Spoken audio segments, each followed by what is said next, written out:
దేవునికి స్తోత్రములు కలుగునుగాక. హల్లెలూయా. వర్తమానం యొక్క పేరు ఈయన ఎవరు? పార్ట్ 2 మనం చూడబోతా ఉన్నాం. ఈయన ఎవరు? నజరేతు వాడగు యేసు అని చెప్తున్నారు. నజరేయుడు, నజరేతులో అని ఆయన గురించి చెప్పబడింది. రండి please SIT down and take and listen. మన జీవితంలో అనేక సంవత్సరాలు వెళ్ళిపోతున్నాయటండి. మన జీవితంలో దేవుని ఎదురు నుండి వచ్చిన నిజమైన మన జీవితంలో అనేకమైన సంవత్సరములు వెళ్ళిపోవచ్చున్నవి. దేవుని ఎదురు నుండి వచ్చి నిజమైన వర్తమానము వినవలసిన గడియ అని చెప్తా ఉన్నాడు ఆయన. అవును, ప్రతి ఆదివారము ఒక నిత్య నూతనమైన వర్తమానము సంగమనికి ఇవ్వబడతా ఉంది. కనుకనే మరి వర్తమానం అంటే వర్తమానము నుండే చెప్పాలి. వేరేది తీసుకుని ఇక్కడ మనమేమి దంచలేము. దేవునికి స్తోత్రములు కలుగునుగాక. కనుక ఆయన ఒక గాడిద మీద స్వారీ చేసి వెళుచున్నాడట. మరొక దినం ఆయన ఒక తెల్లని గుర్రం మీద స్వారీ చేసి వెళుచున్నాడట. ఈ దినమో మన మీద స్వారీ చేసి వెళుచున్నాడు అన్నాడు. ఈ దినమో అవును, ఆ గాడిద ఆయన మోసింది. ఈ దినము మనల్నే గాడిదలుగా చేసుకుని మన మీద నుండి ఆయన స్వారీ చేసి వెళుచున్నాడు. కనుకనే ఒక గాడిద, ఒక గుర్రము మరియు మనము, ఆయన ఈ మూడింటి మీద స్వారీ చేయించు వెళ్ళిస్తున్నాడు. యెరూషలేముకి గాడిద మీద వెళ్ళాడు.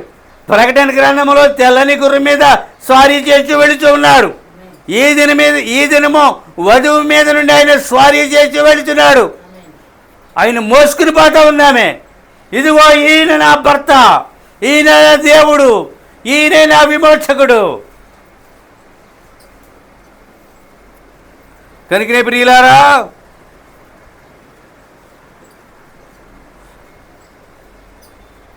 సంఘశాఖలు క్రీస్తుని పూర్తిగా తొలగించినవి. వర్తమానికులు వర్తమానమును పూర్తిగా తొలగించుచున్నారు అన్నాడు. వర్తమానికులు ఏం చేశారు? ఇప్పుడు 1000 ఏండ్ల పరిపాలనలో వర్తమానం పని లేదు వాళ్ళకి. ఇప్పుడు ఏం చేశారు? ఒకప్పుడు వర్తమానంలో ఉండి సంతోషించి ఆనందించి చివరికి ఏం చేశారు? వర్తమానికుడిని వర్తమానమును పక్కన పెట్టారు. తొలగించుట అంటే అదే. కనుకనే యేసు రాకడ వరకు వర్తమానము కొనసాగుతుంది. కనుకనే వర్తమానమే సంఘమునికి నిజమైన ఆహారం అయ్యున్నది. దేవునికి స్తోత్రములు కలుగునుగాక. మంచిది ప్రియులారా, ఏ సమయంలోనైనా సరే ఈ కాలము ముగించబడును, మరి అది నిత్యత్వంలో కలిసిపోవును. యుగ సమాప్తి అన్నారండి. ఏ సమయంలోనైనా ఈ యుగము ముగిసిపోవును, అది నిత్యత్వంలో కలిసిపోవును. అప్పుడు ఇంకా కాల జీవితం ఉండదుగా. కాలములు ఉండవు, గడియారములు ఉండవు. సూర్యుడు కూడా ఒక గడియారం అటండి. పూర్వకాలంలో సూర్య గడియారాలు ఉండేయట. హల్లెలూయా. అందుకనే సూర్య గడియారములతోటి ఈ గడియారములతోటిగా పని లేదు. కనుకనే ప్రతి గడియ ఆయన రాకడ కొరకు మెలకుగా ఉండి కనిపెట్టవలసి ఉన్నది. ప్రతి క్షణము అనుక్షణము ఆయన రాకడ కొరకు సంయమం కనిపెట్టాలటండి. ప్రభునేశ్వర్ రమ్ము అని ఆమె ఆయన్ను పిలవాలటండి. ఆడేమన్నారు? వచ్చేసాడండి. వీళ్ళు పిలవకుండానే వచ్చేసాడటండి. మేము పిలవకుండానే వచ్చేసాడు. ఎంత విపరీతమైన సంగతులు చోటు చేసుకున్నాయో మీరు అర్థం చేసుకోండి. దేవునికి స్తోత్రములు. ప్రతిదినం సంఘం ఏమని ప్రార్థించాలి? ప్రభునేశ్వర్ రమ్మో అని ప్రార్థించాలి. ప్రకటన గ్రంథం ఆఖరి అధ్యాయంలో ఆ యొక్క సిద్ధపరచబడిన కన్య ఏమని ప్రార్థిస్తుంది? ప్రభునేశ్వర్ రమ్ము అని ప్రార్థిస్తూ ఉంది. కనుకనే మీరు రండి అని ప్రార్థించవలసిన గడియ. కనుకనే యూదులు మా కొరకు మెస్సయ్యను పంపమని ప్రార్థించారట. అలాగే మెస్సయ్య వారి మధ్యకు వచ్చాడటండి. యూదులు ప్రార్థించారు, కానీ వారు అనుకున్న రీతిగా ఆయన రాలేదట. ఎక్కడో వడ్రంగవాని ఇంట్లో పుట్టాడు, ఎక్కడో పేదవాళ్ళ ఇళ్ళల్లో పుట్టాడు, ఎక్కడో అక్కడ పెరిగి పెద్దవాడయ్యాడు. కానీ వాళ్ళు మరొక విధముగా ఊహించారంట, మెస్సయ్య ఈ రీతిగా వస్తాడని చెప్పి. కానీ ఆరు ఊహించిన రీతిగా అక్కడ లేఖనము రాయబడలేదు. లేఖనములో రాయబడిన రీతిగానే వచ్చాడు, కానీ ఆయనను వారు గుర్తించలేకపోయారు. వర్తమానం యొక్క పేరు ఈయన ఎవరు? ఈయన నజరేతు వాడకు యేసు.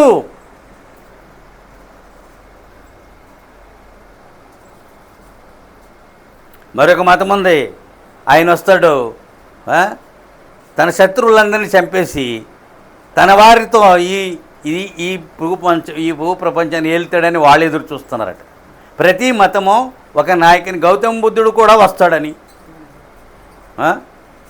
హైందవ మతస్థులు, మహమ్మదీ మతస్థులు తమ తమ నాయకులు వచ్చి ఈ నేలను ఏలతారనే దృక్పథంతో ఉన్నారు. కానీ లేఖనముల గుండా చూసినప్పుడు యేసు మాత్రమే వచ్చి ఏలతాడని ఈ లేఖనములలో మనం చూస్తూ ఉన్నాం.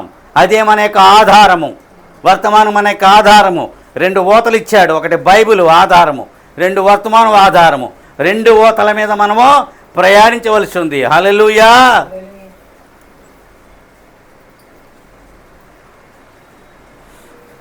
కనుక వారికి కైసరులు ఉన్నారు, దావీదులు ఉన్నారు, సొలొమోను మహారాజులు ఉన్నారు. వారి ప్రార్థనకి జవాబుగా మెస్సయ్య వచ్చెను. అయితే ఆయనను వారు తిరస్కరు. వారి కైసరులు ఉన్నారు. వారికి ఎవరున్నారు? దావీదులు ఉన్నారు, సొలొమోను లాంటి రాజులు ఉన్నారు. వారి ప్రార్థించిన రీతిగానే వచ్చాడట. కానీ అయినను వారు ఆయనను తిరస్కరించిరి. చూసారా? ఇప్పుడు రాకడనే తిరస్కరించారు. ఇప్పుడు ఏమైంది? రాకడను వాళ్ళ దృష్టిలో రాకడా అయిపోయిందట. అవ్వనిది అయిపోయిందన్నా, అయ్యిందని అవ్వలేదన్నా తప్పు మరియు పాపము. అవ్వనిదాని అయిపోయిందన్నా, అయిపోయిందని అవ్వలేదన్నా హల్లెలూయా. కనుక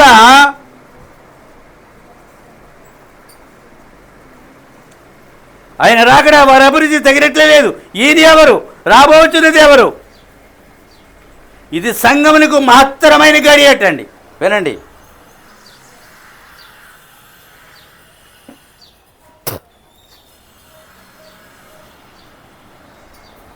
ఇది సంగమునకు మహత్తర గడియ, రాకడి గడియ, యేసు వచ్చి గడియ, సంఘము ఆరోహణము అయిపోయే గడియ, యుగ సమాప్తి గడియ. ఇటువంటి మహత్తర గడియ మరొకటి లేదన్నాడు. తన కాలంలోనే ప్రవక్త మహత్తరమైన గడియ. ఎందుకంటే అగ్నిస్తంభాన్ని చూస్తున్నారు, దేవదూతలను చూస్తున్నారు, ఏలియా శక్తిగల ఆత్మను చూస్తున్నారు, అంతులేని అద్భుత స్వస్థత కార్యాలు చూస్తున్నారు. ఆ గడియ వర్ణించలేనని చెప్పాడు ప్రవక్త. ఈ దినము ఏ కాపరి కూడా ప్రవక్త యొక్క వర్తమాన గడియని వర్ణించలేరు. వెళ్ళిపోయిన తర్వాత యుగ సమాప్తిని కూడా మనం వర్ణించలేము. ఎందుకంటే రాకడ గడియ మహత్తరమైన గడియ. చూసారా ఎంతటి ప్రశస్తమైన సమయంలో మనం జీవిస్తున్నామో. అర్పించబడిన జీవితము నీకు ఉన్నట్లయితే రాకడ నీకు ఖచ్చితంగా దొరుకుతుంది. భూమి ప్రసవ నొప్పుల గుండా ప్రయాణిస్తున్నది. చూసారా? భూమండలానికి ఏంది? ప్రసవ నొప్పి, యుద్ధము యొక్క నొప్పి, భూకంపం యొక్క నొప్పి, సునామీ యొక్క నొప్పి, తెగుళ్ళ యొక్క నొప్పి. ఇప్పుడు అర్థమవుతుందా? అనేక నొప్పులు. ప్రశాంతత ఎక్కడుంది చెప్పండి? ఏ దేశం దగ్గర కూడా ఎవరొచ్చి ఎవరి మీద పడతారో తెలియని పరిస్థితుల్లో ఉన్నారు. మన దేశం ఏమన్నా ఇరుపక్కల ఇద్దరు కాసు కూర్చున్నారు. అమెరికాకు కాసు కూర్చున్నారు, రష్యాకు కాసు కూర్చున్నారు. అర్థమవుతుందా? అందుకని ఇది ఏ గడియ? ప్రసవ నొప్పుల గడియ, బాధల గడియ. ఇప్పుడు అర్థమవుతుందా? ప్రవక్త ఊరికినే ప్రవశించలేదు. దేవునికి స్తోత్రములు కలుగునుగాక. కనుకనే ప్రియులారా, యూదులు కూడా ప్రసవ నొప్పుల గుండా ప్రయాణించారట. పాపం వారు కూడా ప్రపంచంలో నలిగిపోయారు. వాళ్ళు ఎక్కడ 2000 సంవత్సరాల క్రితం తమ స్వదేశం నుండి తరమబడి అన్యదేశస్తుల యొక్క చేతిలో నలిగిపోయి నలిపబడ్డారు. వాళ్ళు ఎట్లారో యూదులు, ఎట్లార్ చేతిలో, ముస్సోలిని చేతిలో, స్టాలిన్ చేతిలో లక్షలాది మంది చనిపోయారు. అది వారికి ప్రసన్నపు గడియ. ఏదైతే మొత్తం స్వదేశానికి వెళ్ళారు. ఇజ్రాయెల్ని ఎవరు గుర్తించలేదు ఇంతవరకు. మన వాళ్ళు గుర్తించారు. గుర్తించిన దేశాలతో వాళ్ళకి స్నేహాలు లేవు, గుర్తించారంతే. ఇప్పుడు అర్థమైందా? ఒకే ఒక స్నేహితుడు ఉన్నాడటండి, అతడు అమెరికా అన్నాడు. ఒకే ఒక స్నేహితుడు అండి పాపం, అతడు అమెరికా. ఇప్పుడు అర్థమైందా? అమెరికా ఇజ్రాయెల్ని ఏ ప్రతిఫలం ఆశించదు. కానీ ఇతరులు ఎవరైనా స్నేహితులు ఉంటే వాళ్ళ నుండి ఫలం ఆశిస్తారు. కనుకనే ఆ దేశం యొక్క ముద్ర మన పాస్పోర్ట్ మీద పడితే ఏ దేశము మనం రానివ్వదు. ఏకాకిగా ఉంది. ఆ ఏకాకికి ఏం చేశాడు దేవుడు? తానే తోడిగా ఉన్నాడు. ఇవాళ సంఘము ఏకాకిగా ఉండాలి.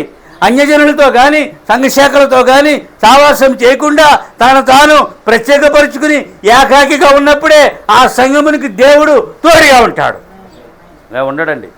నేను వెళ్ళిపోతాను, తోళ్ళ దగ్గరికి వెళ్ళిపోతాను, కట్టలు తెచ్చుకుంటాను, అన్యజనుల దగ్గరికి వెళ్ళిపోతాను, నేను తెచ్చేసుకుంటాను. అది ఏమి ఉండకదండి ఆ పప్పు. ఇక్కడే ఊపిరి బిగబట్టి ప్రార్థన చేస్తాను. మీ ఎప్పుడు నమ్మండి నన్ను, ఊపిరి బిగబట్టి ప్రార్థన చేస్తాను. నేను ప్రార్థనకి జవాబు వస్తుంది. నేను బ్రతకాలనుకుంటున్నాను. నన్ను, నా కుటుంబాన్ని, సంఘాన్ని బ్రతికించు. నా ప్రార్థనది. నేను ఎక్కడా తెచ్చుకోలేను, ఎక్కడా తేలేను. నేను ఈ లోకల్లో ఒక మీటింగ్ జరుగుతుంది సేవకులసి, ఫోన్ మీద ఫోన్ చేసి ఇళ్ళకొచ్చి కూడా అడుగుతున్నారు. నేను రాలేనండి అన్నాను. నేను రాకపోతే ప్రభుత్వంలో ఈ బెనిఫిట్లన్నీ వెళ్ళిపోని. అసలైన ప్రభుత్వ అధినేత ఒకరున్నాడు నాకు. అదేమో సంఘశాఖల మీటింగ్లు అయ్యి. నేను ఎందుకు వెళ్తాను సార్? ఒకసారి వెళ్ళి 5,000 రూపాయలు పోగొట్టుకున్నాం. ఫోను బద్దలైపోయింది. దెబ్బ చూపించారు. ఇదిగో నీ లాస్, ఇదిగో నీకు ఇది వస్తుంది, అది వస్తుంది, రేపు ఎలక్షన్. ఏంటి ఇదంతా? చాలా జాగ్రత్తగా ఉందాం, ప్రత్యేకపరుచుకుందాం. అర్థమవుతుందా? వాళ్ళే వండుకోతే అవునా? ఎవరైనా ఉన్నారా? కానీ వాళ్ళు ఏం చేశాడు? అభివృద్ధి పరిచాడు. ఆయన కృపచేత ఇప్పటికీ ఆ దేశంలో పాలు తేనెలు ప్రవహింపజేశాడు. ఇప్పటికీ తన కోసం ప్రత్యేకపరుచుకుని ఏకాకిగా ఉన్న వారితో ఉండి పాలు తేనెలు ప్రవహింపజేస్తాడు. ఏ సంఘశాఖలు చదువులు ఇచ్చే, ఏ సంఘశాఖ నాకు సంఘమిచ్చి నన్ను పోషిస్తూ ఉంది? తన కొరకు ప్రత్యేక ఎల్లు కలిసిపోయి తినేయటం కాదు. అదన్నడు మనకి జరగరాదు. సేవకుల సదస్సులో రాకడైపోయిందన్న వాళ్ళు ఉన్నారు, రాకడ రాబోతుందని. ఇరువురు కలవచ్చా? మోయాబీలు ఇశ్రాయేలు కలవచ్చా? ప్రొటెస్టెంట్లు క్యాథలిక్లు కలుస్తున్నారు కదా, మనం వెళ్ళి కలవచ్చా? నేను దాన్ని రిజెక్ట్ చేశాను, వద్దన్నాను. బాబు మీరు కలిసి ఉండండి. మోయాబీలు ఇశ్రాయేలు కలిసిపోయినప్పుడు ఏం జరిగింది? ఇరువురిని చంపాడు. క్యాథలిక్లు ప్రొటెస్టెంట్లు కలిసి ఇప్పుడు ప్రయాణిస్తున్నారు. ఏం జరుగుతుంది? చనిపోయి ఆత్మలో. మనము రాకడైపోయిందన్న వాళ్ళతోటి రాకడ రాబోతుందన్న వాళ్ళతో కలిస్తే ఇరువురు చచ్చిపోతారు. At the same time both are died. చాలా జాగ్రత్త అండి. అందరూ సహోదరులే కాదని అనలేము. అందులో ఇద్దరు వర్తమానం నమ్మి బయటికి వెళ్ళి సంఘశాఖలో కలిసిపోయి వర్తమానం క్యాలెండర్లు అయితారండి. వర్తమాన పుస్తకాలు ఇస్తాను చదవండి, వర్తమాన సావాసాలు ఉన్నాయి రండి అంటే రారంట. పుస్తకాలు వద్దట్లే. ఈ క్యాలెండర్ పెట్టుకుని నువ్వు అదంటే ఆయన నమ్ముతాడా? హల్లెలూయా. నేను అదే చెప్తున్నాను. ప్రత్యేకతను కాపాడుకోవాలి. నీ ప్రత్యేకతను నువ్వు కాపాడుకోవాలి. నీ వ్యక్తిత్వం నువ్వు కాపాడుకోవాలి. నీవు ఎవరిని మీద దేనినైతే నమ్మేవో దాని కొరకు నువ్వు నిలబడవలసిందే. అదే నా యొక్క ప్రత్యేకత. నేను ద్వేషించను, ఇంకనూ ప్రేమిస్తాను. పోపుని కూడా నేను ప్రేమిస్తాను. ఈ వాజ్ ఏ సేమ్.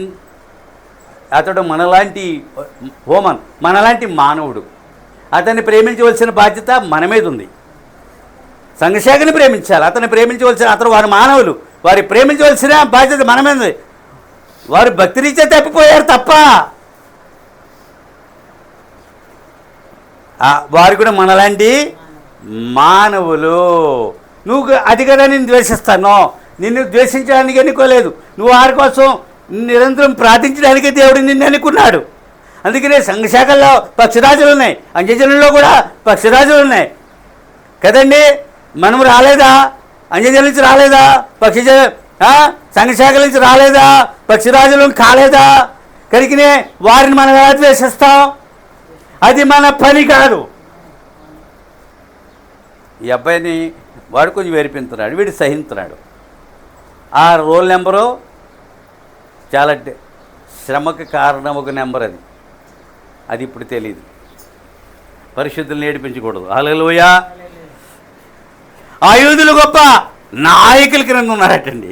ఆ యూదులు ఎవరి కింద ఉన్నారా? అలాగే సంఘము కూడా ఒక రకమైన ప్రసవ వేదన గుండా వెళ్తుంది.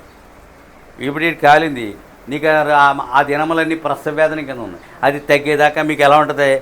మీకు కాలినట్టు ఉంటుంది, ఆడికి కాదు. ఆడు బాగానే ఉన్నాడు. అప్పుడు అర్థమైందా? సంఘానికి వచ్చుతున్న వివిధ రకములైనటువంటి చిన్న చిన్న నొప్పులు వారికి కూడా ఒక రకమైన ప్రసవ వేదన కింద ఉంటుంది. ఇప్పుడు అర్థమవుతుందండి. హల్లెలూయా. సంఘము కూడా ప్రసవ వేదన గుండా ప్రయాణిస్తున్నది. ఇంకా కొద్దిపాటి స్వేచ్ఛతో ఇక్కడ మనం ఆరాధించగలుగుతున్నాం. అనేక దేశాల్లో ఆరాధించడానికి లేదు, కానీ దేవుడు వారు దర్శించాడు. ఏదో ఒక రీతిగా నేల మాగిళ్ళలో అక్కడక్కడ. నేను గుజరాత్ వెళ్ళాను, సీక్రెట్గా ఒక పాఠశాలలో ఆరాధిస్తున్నారు. అర్థమైందా? ఆరాధనకి ఒక నెల వెళ్ళాను నేను. వాళ్ళు నాకు కొద్ది సాయం కూడా చేశారు పాపం. వారు గొప్ప న్యాయాధిపతుల కింద ఉన్నారు. ప్రభుత్వములు, దేవునికి స్తోత్రములు కలుగునుగాక, వారు ప్రభుత్వముల కింద ఉన్నారు మరియు న్యాయాధిపతుల కింద వారు. అయినను వారు రక్షించగలిగినది ఒకటే ఒకటి ఉన్నది. ఎలాంటి వారి క్రింద ఉన్నా రక్షించవలసినది ఒకటి ఉన్నది. ఆ రక్షించవలసిన ఒకటి యేసుక్రీస్తు అయి ఉన్నాడు. ఎక్కడ వినరండి గారు వర్తమానాలు, ఇంకా వందల వేలు ఉన్నాయండి. ఏంటంటే ఒక కొద్దిగైనా హృదయంలోకి పోతుంది. ఇప్పుడు వండిన అన్నం అంతా నువ్వు తినవు, ఆ అన్నం అనేకలు తింటారు, అంతేనా? ఆ ఒక్కరి కోసం వండట్లేదు. వర్తమానం ఒక్కరి నిమిత్తం కాదు, అందరి నిమిత్తము అది వడ్డించబడతారు. ఇప్పుడు అర్థమవుతుందా? అందరూ దీన్ని తీసుకుంటారు. అందుకనే సంఘశాఖ యొక్క విషతుల్యపు ఆహారము నుండి దేవుడు మనలను తప్పించాడు. అది మనది కాదు, అది మన ఆహారమా కాదు. కనుకనే ప్రియులారా, అభిషేకించబడిన శరీరధారిగా మన మధ్య యేసుక్రీస్తు నివసించెను. ఈయన ఎవరు? అభిషేకించబడిన వాడిగా జన్మించి జీవించి మన మధ్య నివసించాడని ప్రవక్త. ఈయన ఎవరు అని అంటున్నారంటే పార్ట్ 2 అండి ఇది. మొన్న దేవుడు ఎవరనే వర్తమానం వచ్చింది. ఇలా ఈయన ఎవరు? మరియమ్మ యోసేపు కుమారుడు అనుకున్న కాదన్నాడు ప్రవక్త. ఆయన మరియమ్మకి పుట్టలేదు. మరియమ్మ అర్థం చేసుకోండి, మరియమ్మ యోసేపుకి జన్మ, దైవికమైన జన్మ. మరియమ్మని ఏనాడు కూడా మా అమ్మని పిలవలేదు. యోసేపుని మా నాన్న తండ్రి అని పిలవలేదు. నా తండ్రి ఎవరు, తల్లి ఎవరు? నా వాక్యం మీద నా వల్ల జీవించేవారే నా సహోదరులు అన్నాడంతే. వారు కాదని చెప్పాడు. శిలువ మీద చనిపోతున్నప్పుడు వాళ్ళ అన్నదమ్ములు పిలిచి మీ అమ్మని మీరు చూసుకోండి అన్నాడు. ఆ మాటలు రాయబడి ఆశ్చర్యం ఏంటి తెలుసా?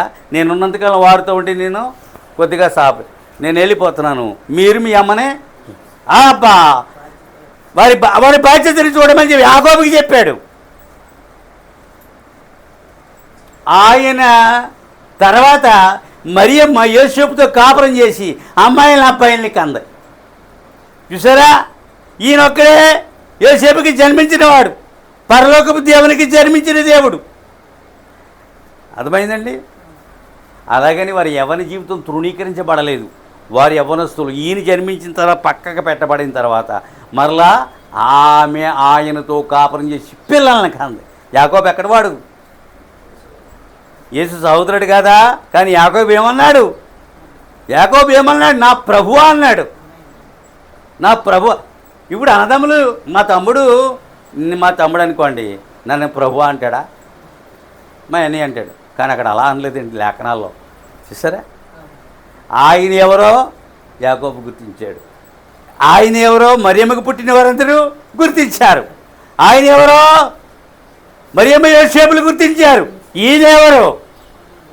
నజరేతు వాడగు యేసు. వాళ్ళందరూ అనుకుంటున్నారండి అక్కడ నజరేతు వాడగు యేసు. ఆ మహామహులు మహాపండితులు యేసుని గుర్తించలేకపోయారు. గ్రీకులు గుర్తించలేకపోయారు. గ్రీకుల్లో ఒక మనిషి ఆ సూర్యపేనిక వంశస్థురాలకు ఒక్కరే గుర్తించిందంటే అండి. అన్యజనులలో మొట్టమొదటిగా యేసుక్రీస్తు ద్వారా సాయం పొందిన స్త్రీ అటండి సూర్యపేనిక వంశస్థురాలు. మొట్టమొదటిగా అంటే ఏమన్నాడంటే ప్రవక్త, ఈమె ఆ దేశము ఈ సువార్త మోసుకుపోయింది అన్నాడు. చాలామంది ప్రవక్తని కలిసి ఈ వర్తమాన సత్యాన్ని తమ దేశాలకి మోసుకుపోయారటండి. రష్యా సైనికులు ఫిన్లాండ్ ఈ వర్తమాన సత్యాన్ని మోసపోయారు వాళ్ళు. ఒరే ఇది కాదు, ఇగో అక్కడ ఒక ప్రవక్త, అదిగో ఈ వర్తమానం. మా గాయములు మాకు వర్తమానం బోధిస్తుంటే ఆ వర్తమానం విన్న రష్యా, ఫిన్లాండ్ సైనికులు అలాగ స్పాట్లో స్వస్థపడిపోయారు. తోట దెబ్బలో మరి ఆ రక్తం ఓడ్చుని ఏమీ లేవటండి. వేల మంది సాక్ష్యం ఇచ్చారు.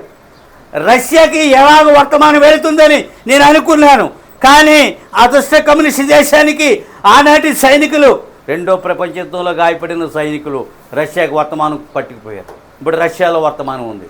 దేవునికి స్తోత్రములు కలుగునుగాక. హల్లెలూయా. దైవ సంకల్పం ప్రకారంగా ఈ వర్తమానం ప్రపంచ దేశములన్నీ చూడుతుంది.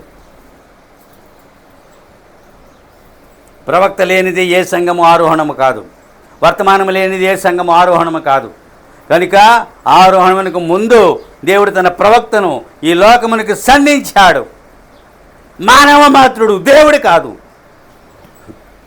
యేసు దేవుడు, మానవ మాతృడు కాడు, కానీ మానవుని వలె జన్మించాడు. అది ఆత్మ సంబంధమైన సంగతులను అర్థం చేసుకోవటంలోనే జనులు వైఫల్యం ఫిజికల్గా చూస్తున్నారు. కానీ దాన్ని స్పిరిచువల్గా తీసుకో, అప్పుడు యోసేపు కుమారుడు కాదు. స్పిరిచువల్గా తీసుకో, మరియమ్మ కుమారుడు కాదు. చూసారా, అది ఎరువు గర్భము. చనిపోయినప్పుడు ఎరువు సమాధి. జీవితం అంతా ఎరువు కింద ఉంది ఆయనకి. సొంత ఇల్లు వాకిలుందా? చచ్చిపోతే పాతి పెట్టడానికి గుహ ఉందా? తినడానికి ఏమైనా ఆస్తి ఉందా?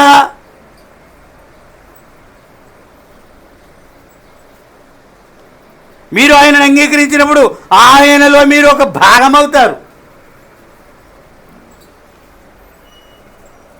ఎప్పుడైతే మనం ఆయనని అంగీకరిస్తామో వీఆర్ ద పార్ట్ ఆఫ్, ఆయనలో మనకు ఒక భాగం అవుతాం. We are the part of him. ఆయనలో మనము ఒక భాగం, శరీరములో ఒక భాగము. ఇప్పుడు అర్థమైందా? శరీరములో సంఘమే ఆయన శరీరము. ఆయనకి శిరస్సు మాత్రమే ఉంది, శరీరం లేదంటే ఇప్పుడు మీరు అర్థం చేసుకోండి. ఇప్పుడు శరీరం ఎక్కడుంది? భూమి మీద ఉంది. అంటే మనము సంఘమేమైంది? శరీరమై ఉన్నది. శిశరా శిరస్సు రాబోతుంది, శరీరమును హత్తుకుంటుంది. కనుకనే మనము ఆయనలో ఒక భాగం అవుతాము. అది ఎలాంటి భాగమో? విడదీయరాని భాగము. నువ్వు అంటికట్టినప్పుడు ఏమవుతుంది?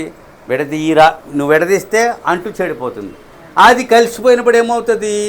అది విడదీయరాని భాగము. అంటే ఆ పాత చెట్టు ఏది ఫలి, ఇది కూడా అదే ఫలిస్తుంది. ఆయన ఏం అలాంటి ఫలములే మనం ఫలిస్తాం. ఇప్పుడు మనలో ఆయనలో భాగమైనప్పుడు మనం ఆయన లాంటి ఫలములను ఫలిస్తాము. ఇంక ద్వేషించలేవు, తిట్టలేవు, మరోటి చేయలేవు, మరోటి ఏమీ మన వల్ల అవదిక. చూసారా? హల్లెలూయా. అందుకనే మనము ఆయనలో భాగము. శ్రోత ప్రియులారా, మీ ప్రారంభమే మీరు పరలోకములో ఉన్నారన్నాడు. మనము ప్రారంభంలోనే ఎక్కడున్నాం? నేను పుట్టకముందే నా పేరు అక్కడ ఉన్నప్పుడు నేను పరలోకంలో ఉన్నాను. మీరు పుట్టకముందే మీ పేరు ఆ గ్రంథంలో రాయబడినప్పుడు మీరు పరలోకం. ఇక్కడ జన్మించి జీవించి ఎలాగ ఆయన కొరకు జీవిస్తారో సమస్తం అక్కడ ఉంది. కనుకనే మనము పరలోకములోనే ఉన్నాం. ఇక్కడ ఉన్నా అక్కడ ఉన్నా, అక్కడ ఉన్నా ఇక్కడ ఉన్నట్టు, రెండూ ఒకటే. దేవునికి స్తోత్రములు. హల్లెలూయా. ఆయన ప్రత్యక్షతా శక్తిని సంఘము చూసి ఉన్నది. నేడు ఆయన వాక్యము ఆయన ప్రత్యక్షతా శక్తిని ఆయనలో ఉన్న సంఘం చూసింది. నాడు యూదులు చూడలేదా? అంజజనులను చూడలేదా? ఈ కాలపు ప్రవక్త ద్వారా ఆయనలో ఉన్న ప్రత్యక్షతా శక్తిని సంఘము చూడలేదా? నేడు మనం చూచట్లేదా? రాగడైపోతే కలలు రావండి. ప్రార్థనలో ఆయనతో మాట్లాడవలసిన పని లేదు, ముఖాముఖి మాట్లాడతాం. ఎందుకంటే ఆయన యెరూషలేములో ఉంటాడు, ఆయన ఇజ్రాయెల్ దేశంలో ఉంటాడు. నీకు అవసరమైనప్పుడు అక్కడికి వెళ్ళిపోతావు. ఏ వాహనంతో పని లేదు. అప్పుడు ముఖాముఖి మాట్లాడతావు, ప్రార్థనలో మాట్లాడవు. ఇప్పుడు అర్థమైందా? ఇప్పుడు ప్రార్థనలో మాట్లాడుతున్నావు, అప్పుడు ముఖాముఖి మాట్లాడతాం. ఇప్పుడు మీరు అర్థం చేసుకోండి. హల్లెలూయా. ఎన్నుకోబడిన వారు వీళ్ళు బాల్తా కొట్టించలేరు. వీళ్ళు తీయని మాటలు, చిరునవ్వులు మనల్ని పల్టీలు కొట్టించవు. వారే పల్టీలు పడతారు, వారే ఉల్టా అవుతారు కదా అండి. హల్లెలూయా.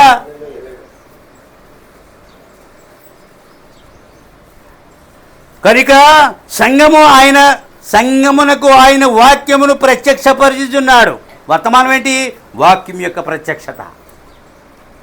వర్తమానం ఏంటి? వాక్యం యొక్క ప్రత్యక్షత.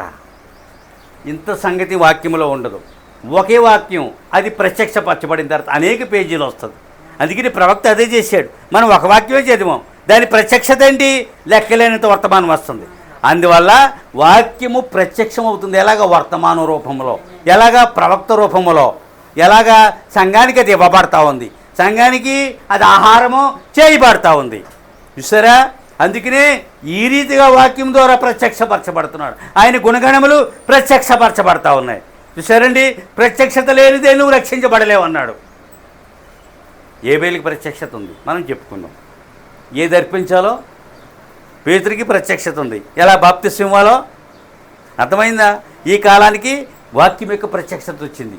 ఏ వర్తమానమో వినాలో, కేథలిక్లు తినాలా, ప్రొటెస్టెంట్ తినాలా, అర్థమైందా?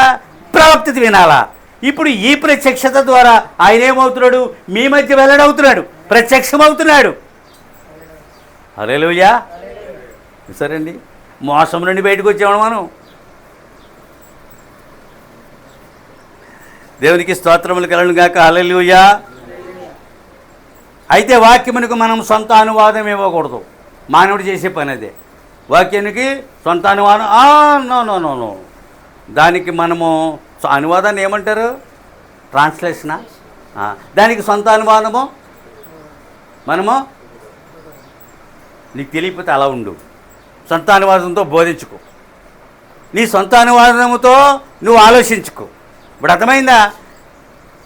ఇప్పుడు మత సంస్థలు, మత శాఖలను అనువాదం, సొంత అనువాదము, తమకు తాముగా వక్తలుగా తయారు చేసుకుని సొంత అనువాదం ఇస్తున్నారు.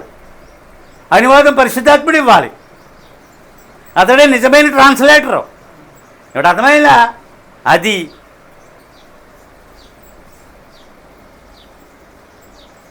అందుకనే మనుషులు కల్పించిన పద్ధతులను, దైవోపదేశములను బోధించు నన్ను వ్యర్థముగా వ్యర్థారాధనకి ఇది అర్థవంతమైన ఆరాధన.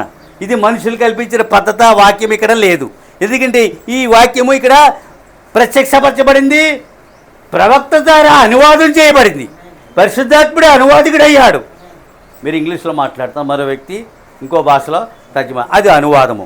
ఇక్కడ వాక్యమునికి అనువాదం వచ్చింది. ఇప్పుడు అర్థమైందా? ప్రపంచంలో 10,000 భాషలు అంటే 10,000 భాషల్లో ప్రార్థన చేస్తే దేవునికి అర్థమవుతుంది. ఎందుకంటే ప్రతి భాషను సృష్టించినవాడు ఆయన. మీకు అర్థమైందా? నేను తెలుగులో ప్రార్థన చేస్తే నాకు తెలుగులో జవాబు వస్తుంది, తమిళంలో తమిళంలో జవాబు వస్తుంది. ప్రతి భాష ఆయన యొక్క అపూర్వ సృష్టి. ఒక దినము ఒకే భాష ఉంటుందంటండి, ఒక దినమో. ఈ భాషల తారుమారు ఎక్కడైంది మీకు తెలుసు కదా? బాబేలు గోపురం దగ్గర తారుమారు చేశాడు. ఒకరి భాష ఒకరికి అర్థం అవ్వలేదు. నాకు ఇప్పుడు చిత్రబండి కన్నడ ఒకలా ఉంటుందండి, తమిళం ఒకలాగా, మలయాళం ఒకలాగా, హిందీ ఒకలాగా, ఇంగ్లీష్ ఒకలాగా, తెలుగు ఒకలాగా. కానీ ఈ 6 ప్రార్థన చేస్తే దేవుడికి ఒకలాగే అర్థమవుతుంది. కానీ మనకు 6 రకాలుగా అర్థమవుతుంది. నీ భాష అయితే నీకు తప్ప మిగతా నీకు అర్థమవ్వవు.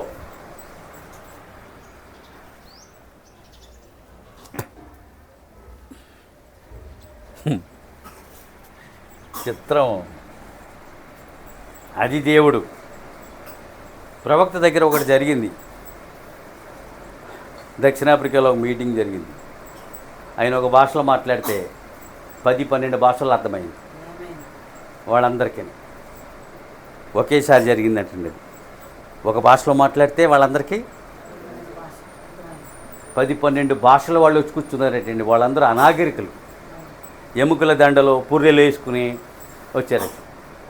ఒక్కసారి వాళ్ళ వర్తమానం విన్నాక పరిశుద్ధాత్మ వాళ్ళ మీదకి వచ్చాక మర్నాడు బట్టలు కట్టుకుని వచ్చారు.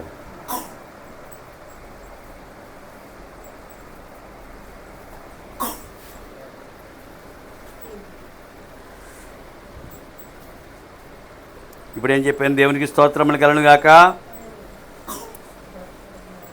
ఆ కారణం చేతనే ఇశ్రాయేలీయులు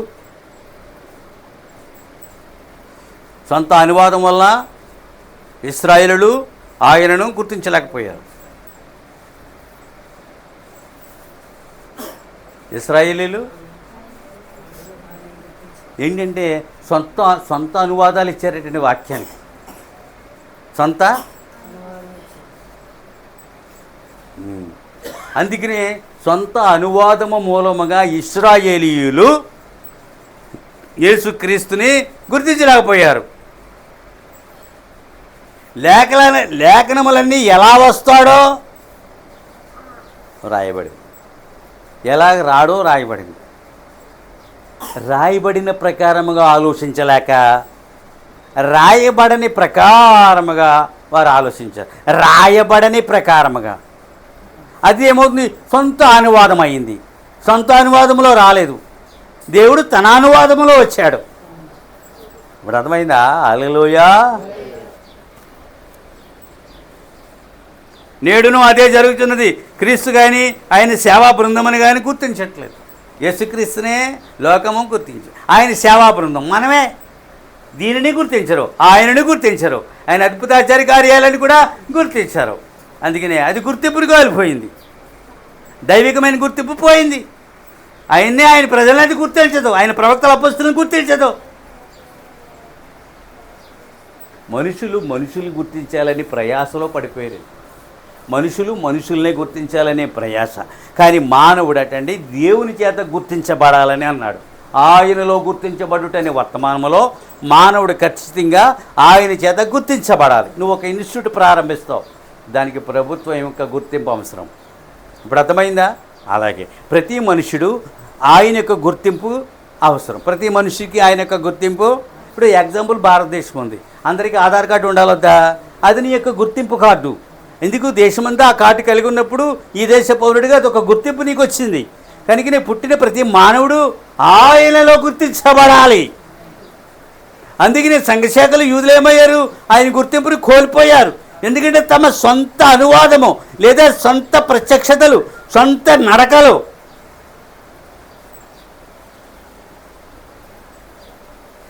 ప్రవక్త లేడు వాళ్ళకి, అంతే. వాళ్ళకి ఎవరు లేదు వర్తమానము. ఈ రెండు లేని పరిశుద్ధాత్మ ఉంటుందా? పోయినా ఆయన వాళ్ళతో వ్యవహరిస్తాడా? హల్లెలూయా. చూద్దాం. క్రీస్తుని చూడండి, 6000 సంవత్సరములుగా తన మెస్సయ్యాలని పంపుచున్నాడటండి. 6000 సంవత్సరాలుగా దేవుడు తన మెస్సయ్యాలు, ఆయనే మెస్సయ్య. ఆయనకి ముందు ఎవరు వచ్చారు? ప్రవక్తలు అందరూ వచ్చారు. ఆయన తర్వాత ఎవరు వచ్చారు? అపొస్తలులు. వారే మెస్సయ్యాలు, వీరే మెస్సయ్యాలు. అక్కడ వారు, ఇక్కడ వీరు. 6000 సంవత్సరాలకి తన ప్రతినిధులను పంపుతున్నాడు. ఆయన తను అభిషేకించబడిన వారిని ఈ లోకానికి పంపుతున్నాడు. నిజంగా మెస్సయ్యను మోసుకొస్తున్నారు వాళ్ళు. అంతేది, వారు మెస్సయ్యను మోసుకొస్తున్నారు. ఇదిగో మీ దేవుడని వారేం ప్రకటిస్తున్నారు. ఇప్పుడు యూదులకి తప్ప ప్రపంచమంతా సువార్త ఉంది. యూదులు ఎన్నడూ యేసును అంగీకరించారు, గౌరవిస్తారటండి. యేసుక్రీస్తుని గౌరవిస్తారు, బైబిల్ని తృణీకరించరు కానీ గౌరవిస్తారు. ఇప్పుడు అర్థమైందా? ఆయన్ని కొరకు లెక్కలేనన్ని చర్చిలు నిర్మించబడ్డాయి ఇజ్రాయెల్లో. అర్థమైందా? లెక్కలేనన్ని చర్చలు ఉన్నాయి. మీరు వెళ్ళి మీ చర్చలు ఆరాధించుకోండి. మనం వెళ్ళామనుకోండి, మనకు చర్చ చూపిస్తారు. చూసారా? గౌరవిస్తారు కానీ అంగీకరించరు, కానీ స్వీకరించరు. అంతే, అంతవరకే. గౌరవం ఇచ్చేవరకే. ఆయన ప్రవక్తలలో ఒకడంటారటండి. మాకు లెక్కలేని మంది ప్రవక్తలు పంపబడ్డారు, ప్రవక్తలలో ఒకడు. ఆయన మాత్రమే దేవుడు కాదు.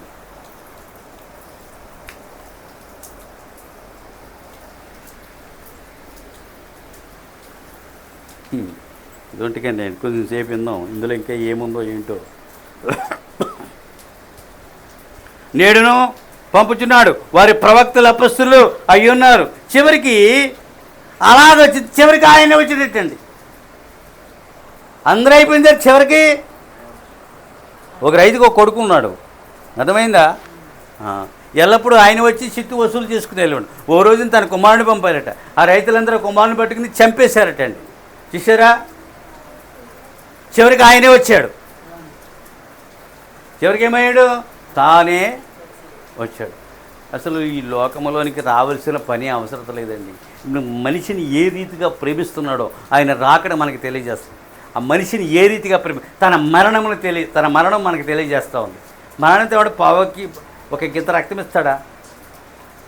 నేను ఆశ్చర్యపోతాను తన ప్రేమకి, నిజంగా చెప్తున్నాను. నిజంగానే ప్రతిదినము నేను శోకిస్తాను ఆయన ప్రేమను గురించి. నిజంగా చెప్తున్నాను. నేను నీ ప్రేమ ఎంత గొప్పది అని అడుగుతూ ఉంటాను నేను. ముందు తన ప్రేమను మనం అర్థం చేసుకోవాలి. అప్పుడు మానవ ప్రేమ గురించి మనం ఆలోచిద్దాం. ఇప్పుడు అర్థమవుతుందా? తన ప్రేమ ఎంత గొప్పదో మనం అర్థం చేసుకోవాలి. నోవహును తిరస్కరించుట ఆనాటి లోకమునకు నాశనమే. నోవహును ఆనాటి లోకమునకు నోవహును తిరస్కరిస్తే అంతే సంగతులు. అర్థమైందా? ప్రవక్తలను తిరస్కరించుట వారికి నాశనమే. చాలా డేంజర్ అండి అది. మోషేని తిరస్కరించుట ఆ యాత్రలోని ప్రయాణికులకు నాశనమే అన్నాడు. ఈ కాలపు ప్రవక్తను తిరస్కరించుట అన్యజనులకు సంఘశాఖకి నాశనం అని చెప్పాడు. మన తల్లిదండ్రులు సంఘశాఖలే అయితే వారు తీయగా ఉంటారు, తీయనిగా మనతో మాట్లాడతారు. నాశనమేది సంఘశాఖ. మా అమ్మ బాగా ఒప్పుకుందండి ప్రవక్తని. పుస్తకాలు 5 చదివింది, పుస్తకాలు చదివేది ఆమె. మా ఇంటికి ఒక పాస్టర్ గారు వచ్చారు, యేసునామం పాస్టర్ గారు. ఆయన పుస్తకాలు ఇచ్చేది. చచ్చిపోయిన సారా, ఇది వర్తమానం బాబు, ఇది తప్ప వేరే వర్తమానం లేదండి. రక్షించబడిన దేవుడు నాకు చూపించాడు. ఇలా ఉంటాయి. అర్థమైందా? ఒక చిన్న ఏమీ లేదు, ఒక చిన్న నీ యొక్క ఓటు ఒక పదవిని నిర్దేశిస్తూ ఉంది. నీ ఒప్పుదల, నీ ఓటు నిన్ను నిత్యత్వానికి తీసుకుపోయి రక్షిస్తూ ఉంది. అవునా? నీ వేసే ఓటు ఆయన ఏం చేస్తుంది? ఒక ప్రధానినే ఎన్నుకుంటుంది. నీ ఒప్పుదల ఏం చేస్తుంది? నిన్ను పరలోకంలో తీసుకెళ్ళి రక్షిస్తుంది. ఒక ఓటుకి ఎంత శక్తి ఉన్నప్పుడు నీ నోటి మాటకి ఇంకా ఎంత శక్తి ఉంది. అది నిత్యత్వానికి నిన్ను నడిపిస్తుంది. వర్తమానం అండి. కోట్లు కూడగట్టారు, ఏమవుతున్నారు ఇప్పుడు? తినటానికి ఉందా? డైట్స్ అంతే, తినడానికి లేదు. ఒంటి నిండా రోగాలు. ఇన్ని బిళ్ళలు వేసుకోవాలి.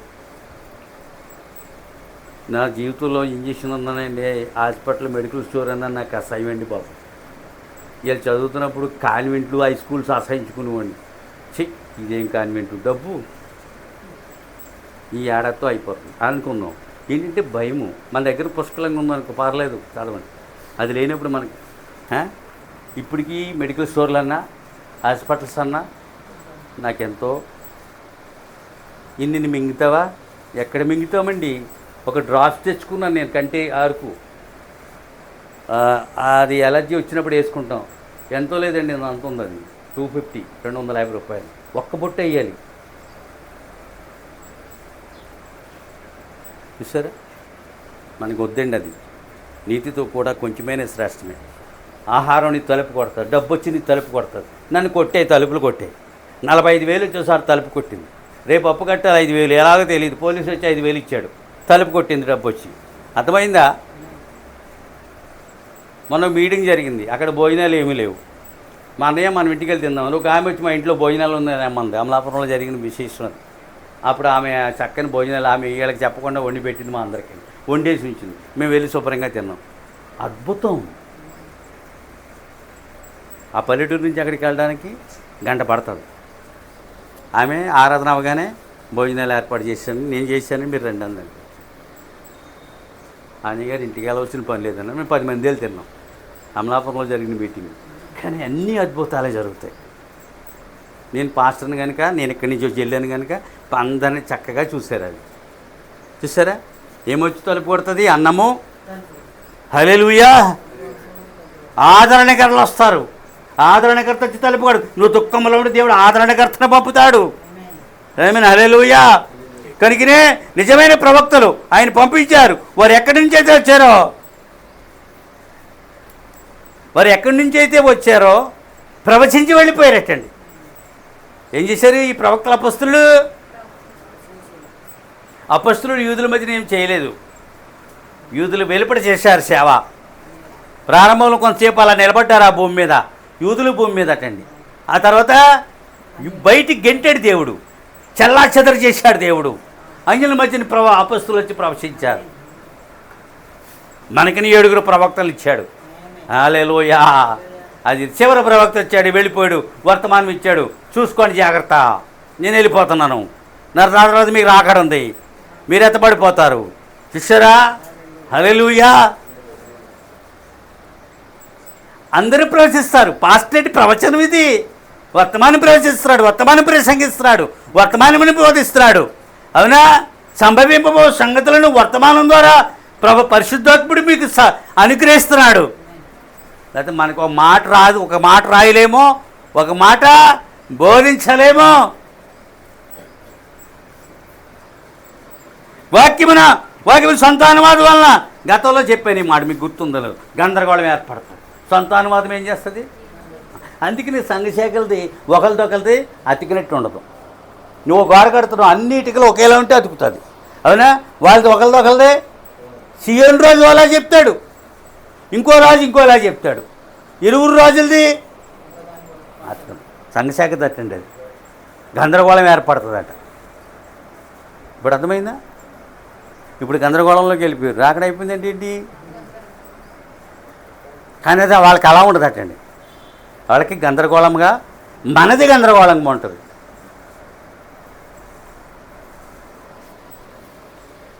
మా దగ్గర మనుషులు పంపించారు, ప్రేమగా మాట్లాడి మేము తిరిగి పంపించాం.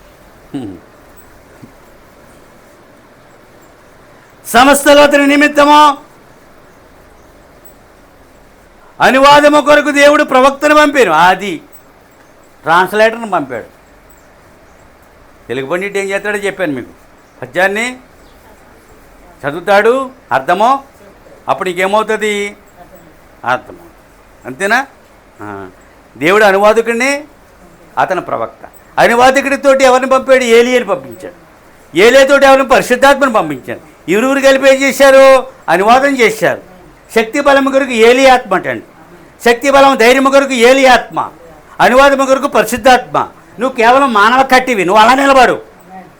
మోషే అన్నాడు, నువ్వు అలాగే నిలబడు, నీ ముందు నేను వెళ్తున్నాను, నువ్వేమీ చేయొద్దు, నేను చెప్పింది చేయమన్నాడు. నువ్వేమి చేయదు, చెప్పింది చేయి. మోషే చెవిలో చెప్తున్నాడు, కర్ర కిందాడే పామైంది, మళ్ళీ ముట్టుకో, మళ్ళీ కర్ర అయింది. చెవిలో చెప్తున్నాడు, అంతా చెప్పింది చేస్తున్నాడు అంతే. నేను చెప్పింది చేయి, నువ్వేం చేయకు. నేను లేదు మీద కర్ర ఒకసారి అలా చూపు, రక్తం. అర్థమైందా? ఎర్ర సముద్రం మీద కర్ర ఒకసారి అలా చూపు. నేను చెప్పింది చేయి, నేను ఎక్కడా లేని ముందే ఉన్నాను.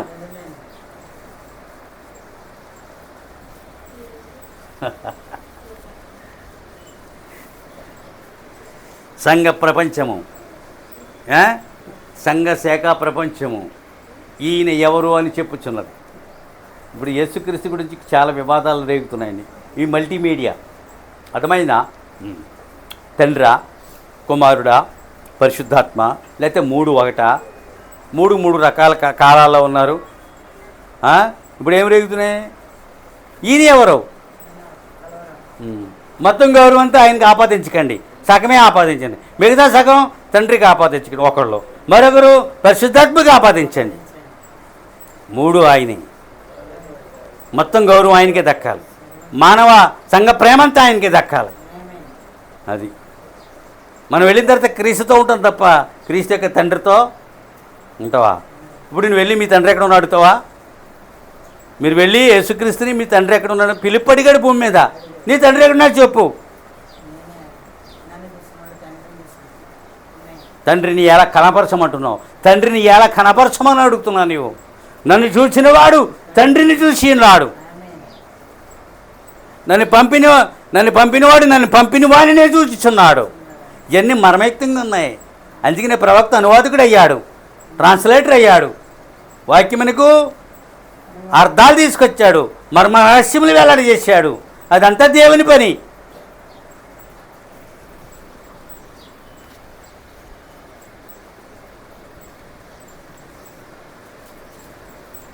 సన్హెద్రిన్ సభ అని ఒకటి ఉంటుందండి, వాళ్ళకి ఇప్పటికే ఉంది. సినగోగుల అని ఒకటి ఉంది, సన్హెద్రిన్ సభ. అక్కడ ఉన్న పెద్దలందరూ ఈ బైబిల్, ఈ ధర్మశాస్త్ర పండితులు పిలిచి, ఆ సభ పిలిచి, మెస్సయ్య ఎప్పుడు వచ్చునని అడిగారట. ఏ సమయంలో వస్తాడు? అది యూదులు జ్ఞానులకు తెలిసింది. అది లోకరక్షకుడు జన్మించాడు అన్నారు అంతే. వాళ్ళు ముగ్గురును కొండల మీద మంటలు వేసుకుంటూ ఖగోళాన్ని పరిశీలించి వాళ్ళు ఏమన్నారో, 3 నక్షత్రములు ఒక నక్షత్రముగా కలిసినప్పుడు యాకోబులో నక్షత్రం ఉదయించును, అంతే. వాళ్ళకి అర్థమైపోయింది. 2 ఏళ్ళు ప్రయాణించారు. ఈ సభ వాళ్ళు ఒక సభ ఏర్పాటు చేసి మెస్సయ్య ఎప్పుడు వచ్చును అని అడిగారు. ఈ లేఖనాలు తిరగేయాలి, ప్రతిదినము లేఖనాలు తిరగాలి. వాళ్ళకి చక్కని నిబంధనలు, పాత నిబంధన ఉంది, చక్కని ప్రవక్తల గ్రంథాలు ఉన్నాయి, ప్రవచనాలు ఉన్నాయి. అర్థమైందా? మనం ధర్మశాస్త్రం అంటాం కానీ వాళ్ళ ధర్మశాస్త్రం అనరు. ఏమంటారు? తోరా. ఏమంటారు వాళ్ళు? తోరా. తోరా ఉందా వాళ్ళకి? తిరిగేసి చదువుకోవాలి వాళ్ళు.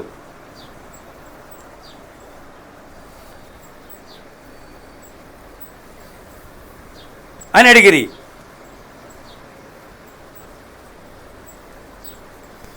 వాళ్ళు ఏమన్నారంటే యోధా బెత్లెహేములోంచి వస్తాడు.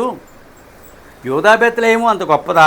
అందులోనూ దేవుని అందులో ఈ అతిపెద్ద రాజ్యమును పరిపాలించి అధిపతి రాగలడా అని సందేహం వెలిపుచ్చారటండి. అందులోంచి వస్తాడని లేఖనాల్లో రాయబడిందని నువ్వు ఎందుకు సందేహించాలి? ఎందుకు అనుమానించాలి? లేఖనాన్ని నమ్మాలి. అప్పుడు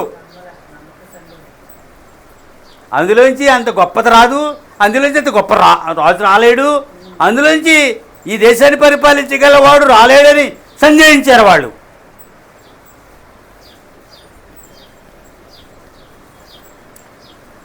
పరిపాలించే అధిపతి అందులో నుంచే వచ్చును అన్నాడు.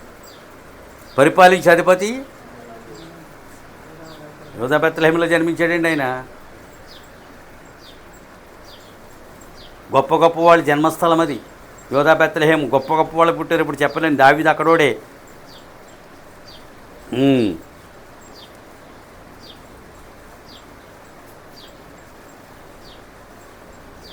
ప్రవచనమును పక్కన పెట్టి అభిరుచికి తగిన విధముగా ప్రవచించకూడదటండి.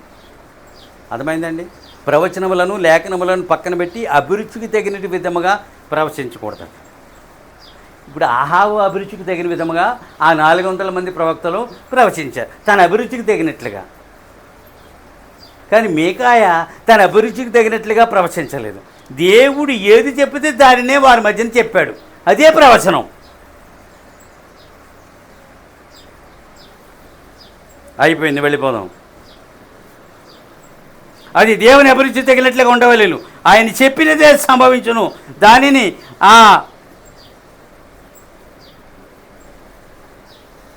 సొంత అనువాదము ఓడిపోవును. అది చివరికి నరకమునకు నడిపించును. ఈయన ఎవరు? ఈయన దేవుడు, ఈయన తండ్రి, ఈయన కుమారుడు, ఈయన పరిశుద్ధాత్ముడు, ఈయన దేవుడు. ఇసరా యోధా బెత్లెహేము నుండి అంత విలువైనది లేకపోతే వెలకట్టలేనిది పరిపాలించు రాజు రాగలడా? వస్తాడని రాయబడిన తర్వాత అనుమానము సందేహింపరాదు అన్నాడు. ప్రతి సందేహము ఒక గందరగోళమునకు దారితీయును. ఇప్పటికి యూదులు గందరగోళంలో ఉన్నారు. దేవుడి వాక్యము దీవించునుగాక. మనం